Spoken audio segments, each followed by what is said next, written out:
It's one thing to be able to attract desirable candidates to interview at your firm. As we've discussed in a previous episode, top candidates are looking for a successful company, a challenging job, an excellent boss and senior management, and teammates who are bright, stimulating, and want them on the team, as well as a position where they can visualize a career path for themselves. Once having attracted a desirable candidate, it's up to you as the hiring manager to entice them to want to join your company and your department. That's the subject of this podcast. Hi, I'm Rick Kendall. And I'm Fred Ball. Welcome to Management Mastery. The purpose of these podcasts is to share what each of us has learned about good and bad management in our combined over 40 years of experience, both as managers and executive coaches. During that time, we've coached managers at every level in companies from Fortune 100s to brand new startups in all major businesses, including nonprofits, government, and education. So whether you're just starting in your first management position or are an experienced manager looking to strengthen your management skills, we know our podcast will be valuable to you. We said in a previous episode that in the interviewing process, the outstanding candidate will be evaluating you and your team at the same time you're evaluating them. Specifically, they'll be asking themselves, was I comfortable? Did I like the people I met? Do I think I could fit in at this company and on this team? And they're also asking themselves, am I interested in the work? And can I do it successfully? And am I excited about working for this company? The impact that interviewers have on the hiring process can't be overstated.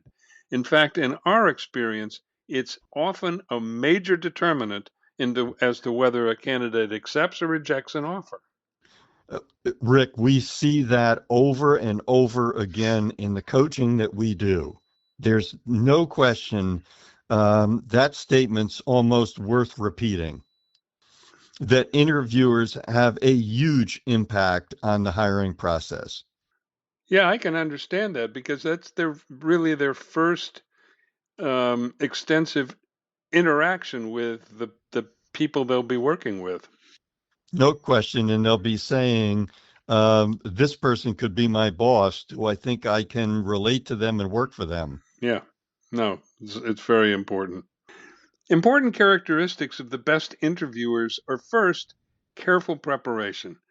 As the manager, you've got a number of tasks you and your team need to address before you interview a top candidate. Good candidates will see through holes in your preparation and will hold that against you. Let's look at those things. Demonstrate your excitement for the hiring process and communicate its importance consistently. Specifically, it's critical that you and the members of your team demonstrate your excitement for the hiring process and communicate its importance consistently. And notice I said the members of your team as well as yourself. You need to be sure that everyone in your department understands that they're also involved, whether they're on the hiring team or not, since anyone may need to meet a candidate at some point in the process. Yeah, you want to be sure the team understands the department hiring procedures, including timeframes, who's on the interview team, appropriate interviewer behavior, as well as the process for giving you and the candidate feedback. So, and also how will follow-up be done, as well as how will an offer be made? It's important that every member of the team understands the process so that they can answer any questions from the candidate accurately. Because inconsistent answers to these questions, and this can happen, can create a negative impression about the department and the company. The candidate will think these people just don't know what they're doing. And Absolutely. it's important that the team has a clear idea of what the ideal candidate would be like. This means that you need to establish a clear job description with assistance from all of the hiring team members so that they'll buy into the process and know what to be looking for in the candidate. Plus, you'll want to clearly lay out the characteristics of the ideal candidate: experience, skills, and temperament. That is, what kind of person will be a good fit for the department. You want to be sure that everyone agrees on what fit looks like in your department. That is, what are the traits that will ensure that a candidate will be a successful member of the department team. You'll also want to agree with the team on a few key questions that each person in the team will ask in order to get a range of reactions to the answers the candidate gives. Yeah, and when it comes to the hiring team and the interviewing process, it's important that you select a hiring team where every member has the same energy and excitement about hiring that you do. And it's also critical that every member of the hiring team is someone who will make a positive first impression on the candidate. I mean, this is really important. Again, as they say, first impressions last. So you want people who are personable and can get along and who know what the company's strengths and weaknesses are compared with competitors so that they can sell a candidate on working here. And you want to review those key points with every member of the hiring team in a group meeting if possible so that there's a shared understanding of the critical points so people can ask questions, unclear things can be clarified. You ideally you want everybody on the same page and be sure that members of the team can make the time commitment required in the process because sometimes this can take a lot of time with the interviewing and department meetings and that sort of thing. And just as we've been talking about, your decisions as to who you want on the hiring team are going to be really important to success in hiring a top candidate. It's also important that team members and you are on time for any meetings with the candidate, that everyone has any needed recruiting materials. Interviews should take place in a comfortable, quiet place, free from phone calls or other interruptions. Remind yourself and your staff to be gracious regarding all aspects of the interview and to remember how difficult it can be a candidate. And that's really an important point. If you just keep that in mind, that will go a long way toward helping you to be gracious. Finally, make sure that every member of your recruiting team can successfully represent your department or don't have them on the recruiting team. Remember, the candidate will be evaluating the department and company largely based on their interactions with you and the hiring team. Throughout the interviewing process, careful listening is critical. Not only do you need to be a good listener, but your hiring team members need to be as well. And specifically, you need to start with the right mindset by recognizing the importance of listening in interviewing and in establishing a rapport with the candidate.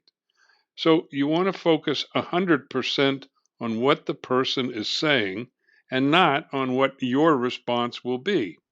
You want to listen without judgment, purely to understand the candidate's point of view, and you want to use follow up questions to fully understand what the candidate means by their answers. So if you're not sure you understand, don't assume, ask them to elaborate.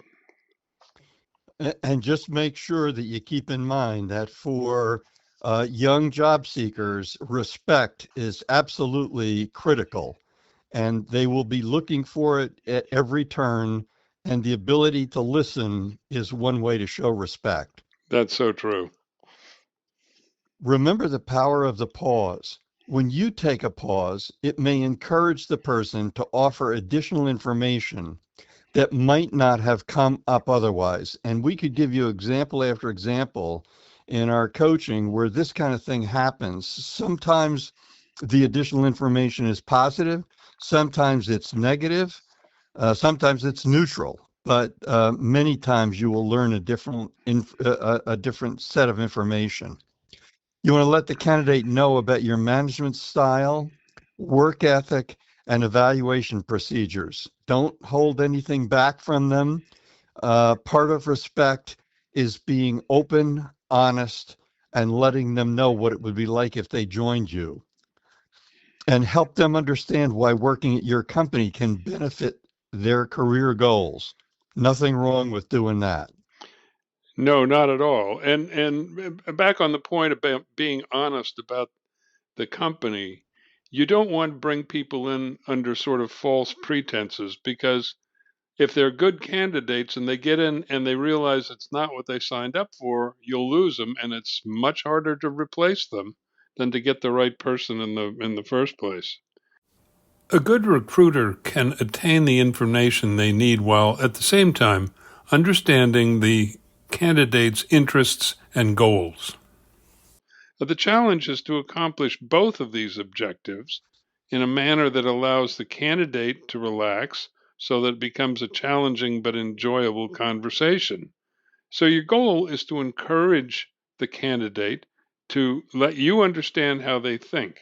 For example, can they identify their most relevant business accomplishment, tell you what they did to find relevant facts, and how they came to a logical solution? You want to ask about specific examples and have them walk you through it.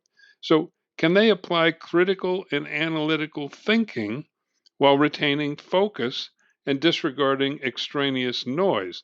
That is, do they stay laser focused on your question and give you the details that you're asking for without wandering off into some sidetrack somewhere? You also want to keep track on a few other things. Do they have the education and skills to successfully do the job? Do they behave in a way they would be a good fit in your department and company? By fit, we mean fit, be able to relate to the people in your department and build teammates with them.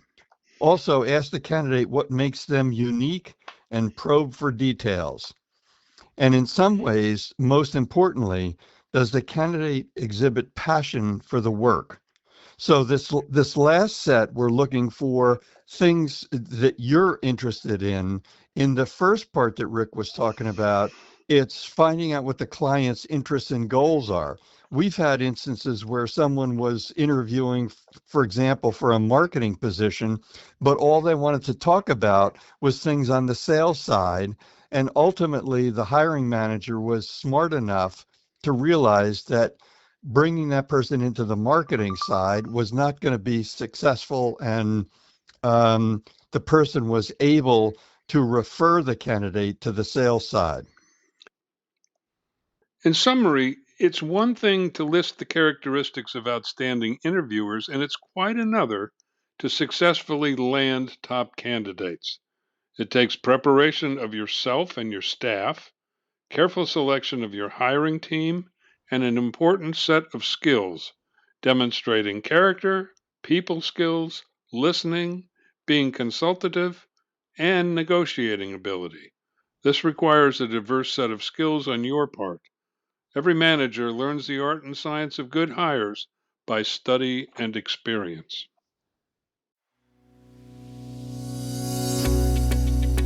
We hope you have found this podcast useful and will come back again for more management mastery. If you have any comments about this or any of our episodes, or would like to find out more about our other services, including one-on-one coaching and group seminars for managers, visit our website at careercoachclass.com. Thanks for listening.